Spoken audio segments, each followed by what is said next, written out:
are. I'm sure all of you want to live a long, peaceful life. Most people think they'll die from normal things, like old age or sickness.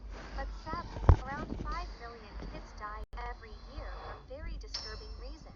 It's rare, and I know most of you will grow up and have an amazing life. But today, we're looking at the worst ways kids have died. Part 2. Make sure to like and subscribe to stay safe. Have you guys ever gone on a drop tower? It's those super tall amusement park rides that lift you way up into the sky and then drop you down really fast. I used to love them, but after hearing about this incident, I honestly changed my mind. This one is called the Tyree incident. Basically, a boy went on one of these drop towers, but the workers didn't and then drop you down really fast. I used to love them, but after hearing about this incident, I honestly changed my mind. This one is called the Tyree.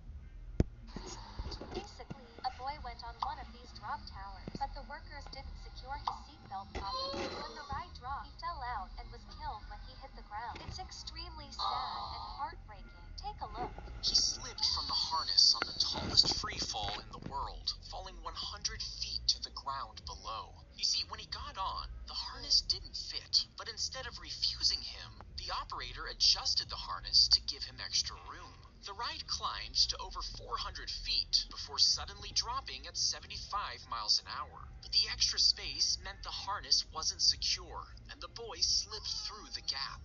Tragically, he died from his injuries, all because of a simple mistake. This is honestly one of my biggest fears ever. After this happened, his family sued the amusement park and were awarded about $310 million. But no amount of money. What is $310 million?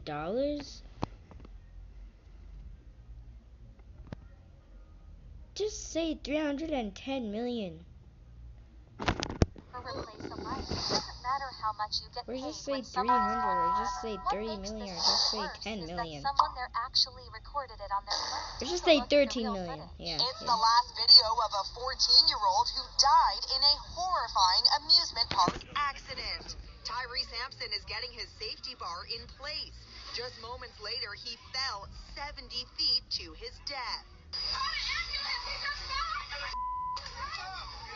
You can see how he was struggling to fit in the seat. They honestly should have never allowed him on that ride. He was reportedly around 6'5" and weighed about 300 pounds, which is extremely big for a 14-year-old, and the safety restraints clearly weren't made for that. But have you guys ever thought about revenge? Like when someone hurts you really badly. Oh my I've slapped my gosh. brother's hand before when his daughter was on a leash. She was so sad and angry, tried stealing my cookies. But that's nothing compared to this next case. This is called the Marianne Bachmeyer incident. A man did something extremely disturbing to her daughter, and her daughter was on a leash. She was so sad and angry that she took revenge in the most extreme way possible. It's an interesting case, so take a look. So one day, this girl, she's chilling with her mom, and they start bickering, and they get into a big argument. And the girl, she ends up getting mad, like really mad. Now the girl, her name's Anna, she's 7, and the mom, her name's Marianne, and she's a single mom. Anna is expected to get up and get herself to school on time every day. She decides, I'm not gonna go to school today. I'm just gonna skip, go to my friend's house. So she leaves home, and she starts walking to her friend's house. And she gets there, and friend isn't home. She had already left for school. So Anna's like, what do I do now? And she just starts wandering the streets, I guess. Now at some point on her walk, she's approached by this guy, Klaus. And Klaus lives in the area. He's basically the local creep. It is presumed that Klaus approaches Anna, and he offers to let her play with his cats, because I guess he has some cats. But the cats are actually back at his house, so Anna has to follow him back to his house. Klaus doesn't let Anna leave. He keeps her there all day. And during this time, he does horrible things to her, which I won't go into detail about. And ultimately, sadly, he ends up unaliving her. R.I.P. Anna. Then he puts her in a cardboard box, and he dumps the box on the bank of a nearby canal.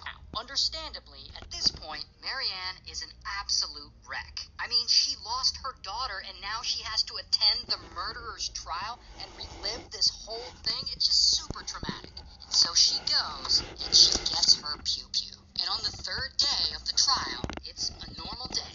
Marianne, she shows up to court like everyone else, and the courtroom is full of people, and she walks in, and she sees Klaus Klaus sitting there with his back to her. And that's when she reaches down into her purse and she pulls out her pew-pew. And she points it at him and she starts blasting. Blam, blam, blam! She fires 8 times and hits him 7 times. And Klaus, he falls to the floor. He is instantly unalived. And everyone is shocked. And I quote, "He killed my daughter. I wanted to shoot him in the face, but I shot him in the back. I hope he's dead." I kinda agree with her.